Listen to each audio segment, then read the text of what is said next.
નમસ્તે વિદ્યાર્થી મિત્રો, તમારું ડીઆઈસીએસની યુટ્યુબ ચેનલ ઉપર સ્વાગત છે. આજે આપણે ચર્ચા કરી રહ્યા છીએ રિગાર્ડિંગ સ્ટ્રેસ, તણાવ. આજકાલના વિદ્યાર્થીઓમાં તણાવની સમસ્યા બહુ વધારે જોવા મળે છે. ઘણા વિદ્યાર્થીઓ મારી પાસે પણ આવ્યા છે કે સર અમને સ્ટ્રેસ બહુ થઈ જાય છે બહુ જલ્દી, એની કારણે બીજા પ્રોબ્લેમ્સ પણ ચાલુ થયા છે. તો એમના માટે આપણે આજનો એક વિડીયો બનાવ્યો છે. આપણે એ સમજીશું આ વિડીયોમાં કે આજકાલની જનરેશનમાં સ્ટ્રેસ કેમ વધી રહ્યો છે, એના પરિણામો શું થઈ રહ્યા છે અને એનો ઉકેલ શું છે. How can we resolve the stress, બરાબર ને? તો સૌથી પહેલાં આપણે વાત કરીએ તો સ્ટ્રેસના કારણ શું છે. સૌથી પહેલું કારણ છે સ્ટ્રેસનું ઇન્ડોર લાઈફસ્ટાઈલ.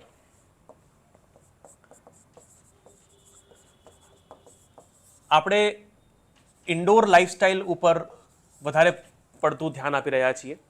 ઇન્ડોર લાઈફસ્ટાઈલનો મતલબ શું છે કે તમે તમારા આખા દિવસની દિનચર્યા વિચારશો તો તમને ખ્યાલ આવશે કે તમે તમારા 14 to 15 આવર્સના ટાઈમ સ્પેન જ્યાં સુધી તમે દિવસ પસાર કરો છો, જાગો છો, એ દરમિયાન તમે કેટલા કલાક બહાર નીકળો છો. મોસ્ટ ઓફ ધ ટાઈમ તમે ઘરની અંદર હો છો અથવા કોઈ ક્લાસની અંદર હો છો અથવા લાઇબ્રેરીની અંદર બેઠા હો છો, એટલે તમે બહાર નથી નીકળતા. You are not going out in the sun. તો એ તમારો સૌથી મોટો પ્રોબ્લેમ છે જેના કારણે સ્ટ્રેસની સમસ્યા વધે છે.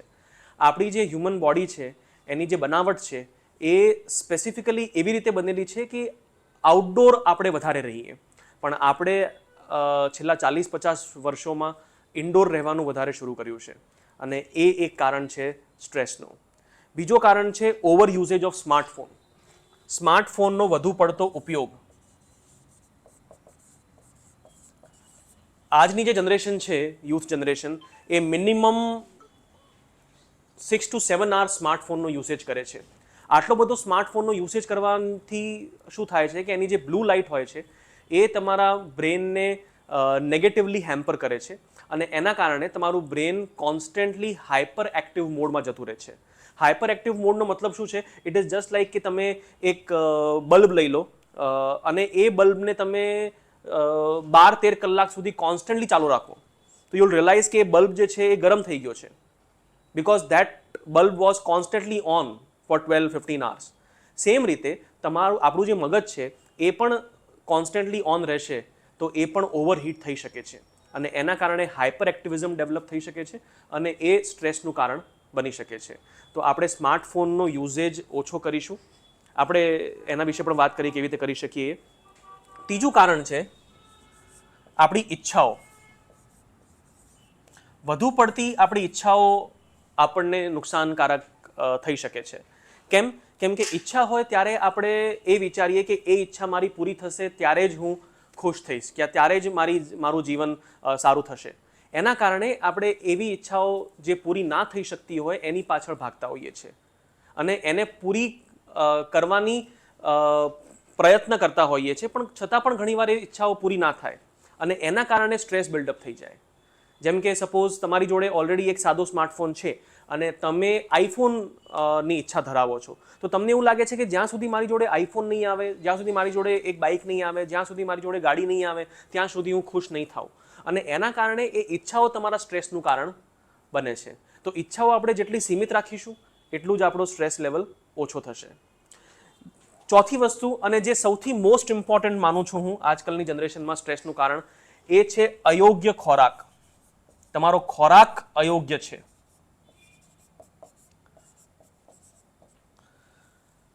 તમે પોતે વિચારો કે તમે છેલ્લા 2-3 મહિનામાં ક્યારે ફ્રૂટ્સ ખાધા છે અથવા ક્યારે રેગ્યુલરલી ડેરી પ્રોડક્ટ્સ લીધા છે, પનીર ખાધું છે કે દૂધ પીધું છે.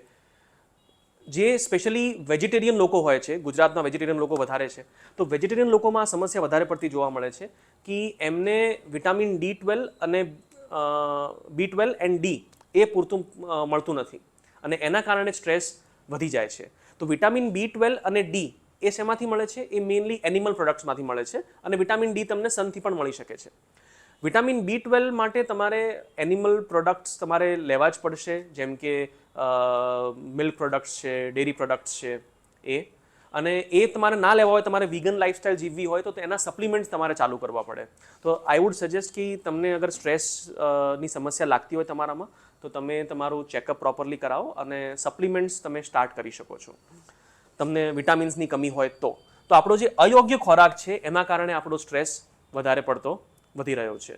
તો ખોરાક આપણે પહેલી વસ્તુ કે નિયમિત માત્રામાં લેવાનો, અને બીજી વસ્તુ કે આપણે ખોરાક બેલેન્સ્ડ લેવાનો. બેલેન્સ મતલબ પ્રોપર વિટામિન્સ, ફેટ્સ, પ્રોટીન એ આપણી બોડીને પ્રોપર મળવું જોઈએ. બરાબર? તો આપણી બોડી ઓટોમેટિકલી સ્ટ્રેસ લેવલ ઓછો કરવામાં સક્ષમ છે. અને last but not the least, ઊંઘ. ઊંઘ આજકાલની જનરેશનમાં એક પ્રોબ્લેમ છે. સારી ઊંઘ, ખાલી ઊંઘ આવવી એ ઇમ્પોર્ટન્ટ નથી, પણ સારી ઊંઘ આવવી જોઈએ. સારી ઊંઘ આવવાનો મતલબ શું છે કે જ્યારે તમે 7 કલાક કે 8 કલાક તમે સૂતા છો એ ટાઈમે તમને ઘેરી નિંદ્રાનો અનુભવ થવો જોઈએ. તમારા વિચારો બંધ થઈ જવા જોઈએ, તમને સારા સારા ડ્રીમ્સ આવવા જોઈએ, અને કાં પછી ડ્રીમ્સ જ ના આવે, that is also a good sign of sound sleep. બરોબર? તો તમને ઘણીવાર અગર એવું લાગતું હોય કે સર અમે સૂતા છીએ તો પણ અમને એવું લાગે છે કે અમે જાગીએ જ છીએ, અથવા પૂરતી ઊંઘ નથી આવતી, સવાર વહેલી પડી જાય છે અમારા માટે, તો એ એક મોટો પ્રોબ્લેમ હોઈ શકે છે. તો સ્ટ્રેસનું એ એક કારણ હોઈ શકે છે. તમે ઊંઘ નથી લીધી તો તમે નેક્સ્ટ ડે પ્રોપરલી તમે એક્ટિવ પાર્ટિસિપેટ નહીં કરી શકો તમારી એક્ટિવિટીઝમાં, અને એના કારણે સ્ટ્રેસ બિલ્ડઅપ થઈ શકે છે. સો આ સ્ટ્રેસના ઇમ્પોર્ટન્ટ કારણ છે. આના સિવાય પણ ઘણા બધા કારણ હોઈ શકે છે, but mainly these are the reasons for stress. હવે આપણે વાત કરીએ કે આના કારણે પરિણામ શું થઈ શકે છે.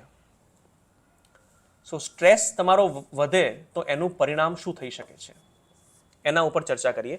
તો પરિણામમાં પહેલું પરિણામ એ થઈ શકે કે તમારામાં એકાગ્રતાનો અભાવ જોવા મળી શકે છે.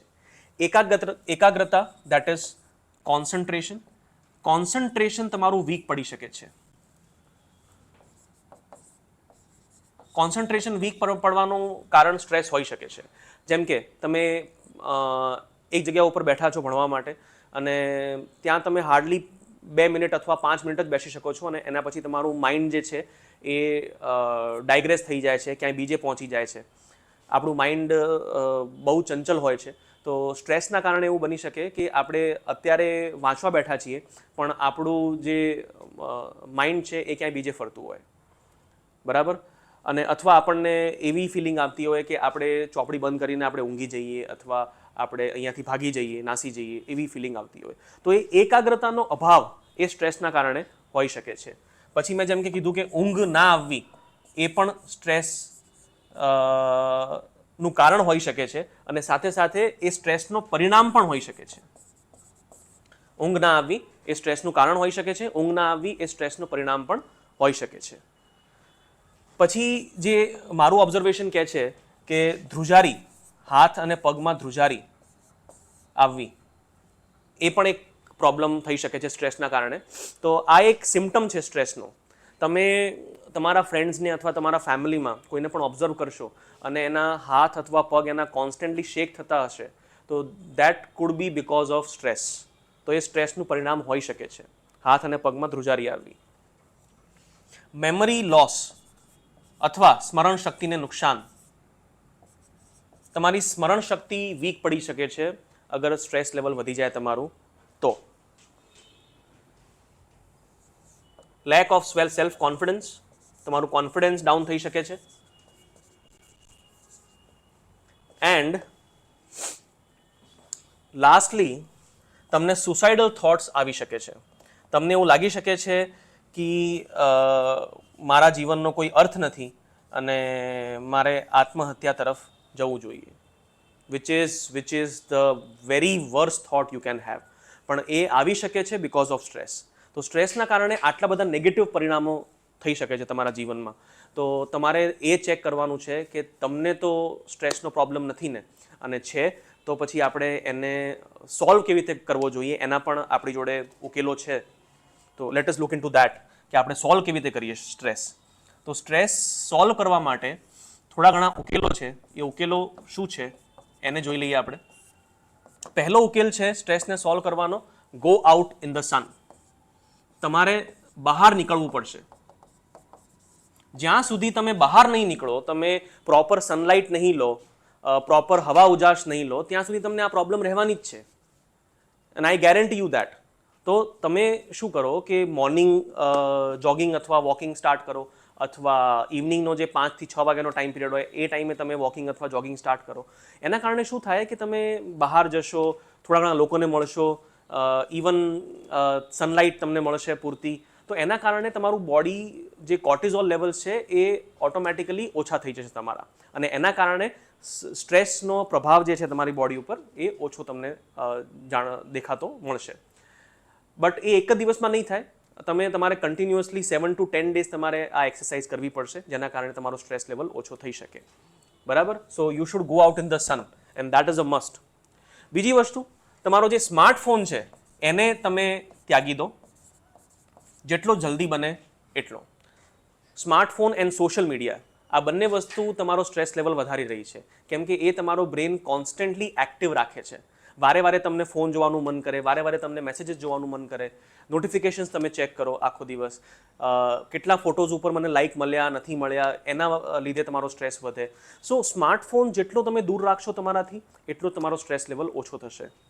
એનો એક સિમ્પલ આઈડિયા છે કે જ્યારે તમારે સ્માર્ટફોનનું કામ ના હોય ત્યારે તમે તમારો સ્માર્ટફોન તમારાથી 10 થી 20 મીટરની દૂરીએ રાખો.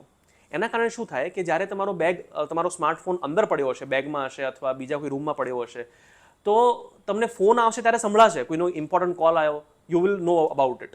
પણ અનનેસેસરી તમારું જે સ્માર્ટફોન ચેક કરવાની હેબિટ જે તમારી બની ગઈ છે, એ હેબિટ થોડી બદલાશે અને તમારો સ્ટ્રેસ લેવલ ઓછો થશે.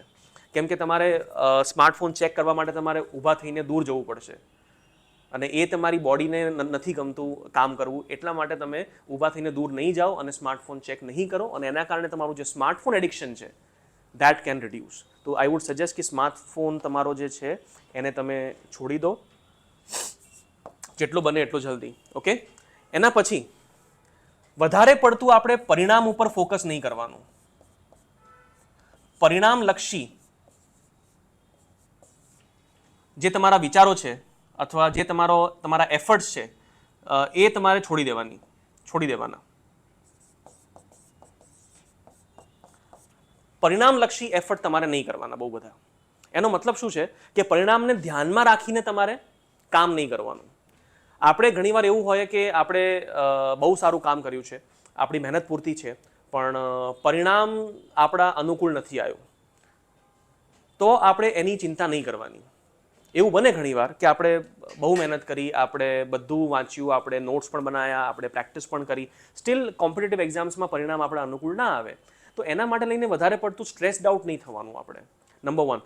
નંબર 2, જ્યારે આપણે એ તૈયારી કરતા હોઈએ એ પરીક્ષાની જેમાં કોમ્પિટિશન છે, એમાં વધારે પડતું પરિણામ ઉપર ફોકસ નહીં કરવાનું કે મારું સિલેક્શન થઈ જશે તો હું શું કરીશ, કે મારું સિલેક્શન નહીં થાય તો હું શું કરીશ. બહુ વધારે પડતું એના ઉપર ફોકસ નહીં કરવાનું. એના કારણે શું થાય કે તમે જે પ્રોસેસથી જઈ રહ્યા છો, વાંચી રહ્યા છો, એ તમે એન્જોય નહીં કરી શકો, અને that will also lead to stressful life. બરાબર? તો પરિણામ ઉપર વધારે પડતું ફોકસ નહીં કરવાનું. Don't focus too much on the outcome. ભગવાન શ્રી કૃષ્ણએ આપણા મહાભારતમાં કીધું છે, ગીતામાં, ભગવદ્ ગીતામાં, નિષ્કામ કર્મનો અર્થ શું થાય છે કે without focusing on the outcome આપણે આપણા જે કર્મો છે એ ચાલુ રાખવા જોઈએ, અને એના કારણે તમે સ્ટ્રેસથી મુક્તિ પાઈ શકો છો. You can try that. બરાબર? સો પરિણામ ઉપર ફોકસ ઓછું કરવાનું. આનો મતલબ એ બિલકુલ નથી કે તમારે પરિણામ વિચાર્યા વગર જ અંધાધૂન તમારે તૈયારી કરવાની. નહીં, that is not what I am talking about. What I am talking about is કે તમારે 24 કલાક તમારે કન્ટિન્યુઅસલી પરિણામ ઉપર ફોકસ કરવાની જરૂર નથી કે મારું સિલેક્શન નહીં થયું તો શું થશે, મારું આખું જીવન વ્યર્થ થઈ જશે, એવું કંઈ નહીં થવાનું. આપણે આપણી તૈયારીમાં એટલું તો શીખ્યું છે, એટલા સારા વ્યક્તિ બન્યા છીએ કે આપણે આપણા જીવનમાં નાનું મોટું કંઈ તો આપણે હાંસલ કરી લઈશું. બરાબર ને? તો વધારે પડતું પરિણામ ઉપર ફોકસ કરવાથી સ્ટ્રેસ લેવલ વધશે અને તમે પ્રોપર તૈયારી નહીં કરી શકો, અને તૈયારી પ્રોપર નહીં થાય તો પછી પરિણામ અનુકૂળ નહીં જ આવે. ઓકે? સો પરિણામ ઉપર વધારે પડતું ફોકસ આપણે નહીં કરવાનું. યોગ્ય ખોરાક લેવાનો. યોગ્ય ખોરાક આપણે પહેલાં પણ વાત કરી કે અયોગ્ય ખોરાકના કારણે શું શું પ્રોબ્લેમ થઈ શકે છે. તો યોગ્ય ખોરાક લેવાનો, યોગ્ય ખોરાકનો મતલબ શું છે કે બેલેન્સ ડાયટ લેવાની, જંક ફૂડ નહીં ખાવાનું, બહારનું નહીં ખાવાનું, શુગર અને સોલ્ટનો ઇન્ટેક ઓછો રાખવાનો, અને રોજે ફ્રૂટ્સ વેજીટેબલ્સ ખાવાના, અને જેમને સ્ટ્રેસનો પ્રોબ્લેમ ઓલરેડી છે એ લોકોને B12 અને ડીનું ચેકઅપ કરાવવાનું, અને આપણે લાગતું હોય કે ઓછું છે તો પછી સપ્લિમેન્ટ ચાલુ કરવાના ડૉક્ટરની સલાહ લઈને, ડાયરેક્ટલી નહીં કરવાના, ડૉક્ટરની સલાહ લઈને કરવાનું, બરાબર. અને ડેરી પ્રોડક્ટ્સ જેમ કે દૂધ, પનીર એ રેગ્યુલર બેસિસ ઉપર ખાવાનું, અને સ્પેશિયલી રાત્રે સૂતી વખતે 1 ગ્લાસ દૂધ પીને સૂવાનું, તેના કારણે ઊંઘ પણ સારી આવે અને આપણું જે B12નું લેવલ છે એ પણ મેન્ટેન રહે. ઓકે, અને રોજે ફ્રૂટ્સ ખાવાના, make sure that.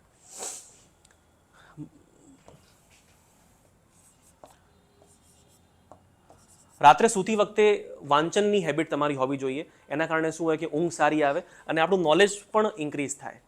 So વાંચનની habit તમારી ઓછી જ હોય, અપાર્ટ ફ્રોમ ધ બુક્સ, તમારે કોઈ પણ તમારી સારો લેખક હોય, સારું કન્ટેન્ટ હોય એ તમારે વાંચવાનું, ફિક્શન, નોન ફિક્શન, કંઈ પણ. એના કારણે આપણું જ્ઞાન તો વધે જ, પણ આપણને ઊંઘ પણ સારી આવે, બરાબર, અને આપણું માઇન્ડ જે છે એ શાંત રહે. ઓલ્સો તમે લેખન શરૂ કરી શકો છો, ડાયરી રાઇટિંગ.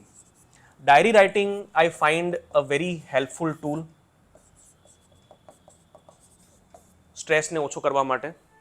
લખવાથી શું થાય કે આપણા જે વિચારો છે, આપણું જે સ્ટ્રેસ છે એ પેપર ઉપર આવી જાય, અને એના કારણે આપણો સ્ટ્રેસ લેવલ ઓછો થઈ જાય. તમે ખાલી માત્ર અઠવાડિયું તમે ટ્રાય કરો, રાત્રે સૂતા પહેલાં ડાયરી લખો કે જેમાં તમે આખા દિવસમાં શું તમારી જોડે વીત્યું છે, શું સારું છે, શું ખરાબ છે, તમારે આવતીકાલ તમારે કેવી પસાર કરવી છે, અને તમારે તમારી જીવનમાં શું શું બદલાવ કરવાના છે એ બધું તમે પેપર ઉપર ઉતારો, ડાયરીમાં લખો, બરાબર. એના કારણે તમારો સ્ટ્રેસ લેવલ ઓછો થશે. અને આજકાલ લોકોને નેટફ્લિક્સ, પછી એમેઝોન પ્રાઇમ, હોટસ્ટાર એ બધાનું એડિક્શન પણ વધી રહ્યું છે.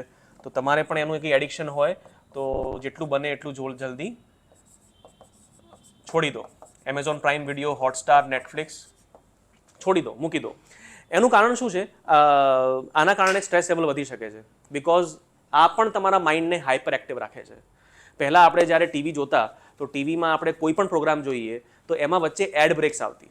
એડ બ્રેક્સના કારણે શું થાય કે આપણે 10 મિનિટનો પ્રોગ્રામ જોયો, પછી એડ બ્રેક આવી, આપણે થોડો ટાઈમ પાસ કર્યો, પછી પાછો પ્રોગ્રામ જોયો, તો એના કારણે આપણું માઇન્ડ જે છે કોન્સ્ટન્ટલી એક્ટિવ નથી. પણ નેટફ્લિક્સમાં, એમેઝોનમાં, હોટસ્ટારમાં કેવું થાય છે કે ત્યારે તમે કોઈ પણ સિરીઝ જોતા હો તો કન્ટિન્યુઅસ 9-10 કલાક સુધી તમારું માઇન્ડ હાઇપર એક્ટિવ થઈ જાય છે.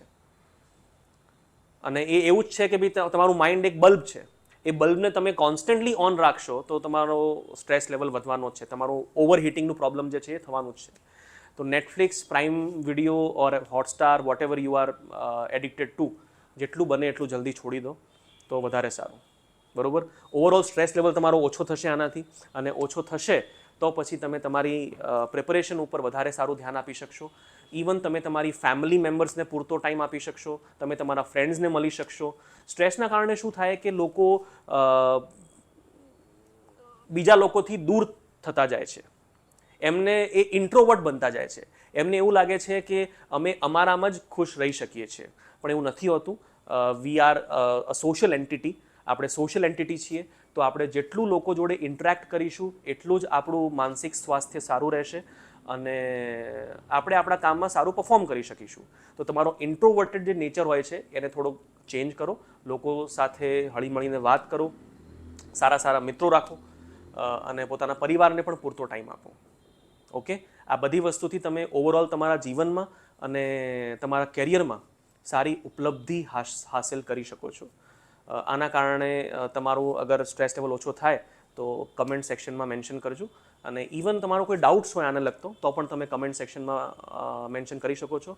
અપાર્ટ ફ્રોમ ધીસ, તમને મારાથી વાત કરવી હોય, મળવું હોય તો DICSનો નંબર તમારી જોડે હશે તો તમે અપોઇન્ટમેન્ટ લઈને વાત કરી શકો છો, મળી શકો છો. ઇવન DICSના સ્ટુડન્ટ માટે તો આઈ એમ ઓલવેઝ અવેલેબલ, પણ બહારનો કોઈ વ્યક્તિ પણ, બહારનો સ્ટુડન્ટ્સ પણ આ વિડીયો જોતા હોય અને એમને પણ એવું લાગતું હોય કે સર મારે સરને મળવું છે, તો they can meet me any time. ખાલી ઓફિસ ઉપર ફોન કરો and will surely meet. Okay, thank you.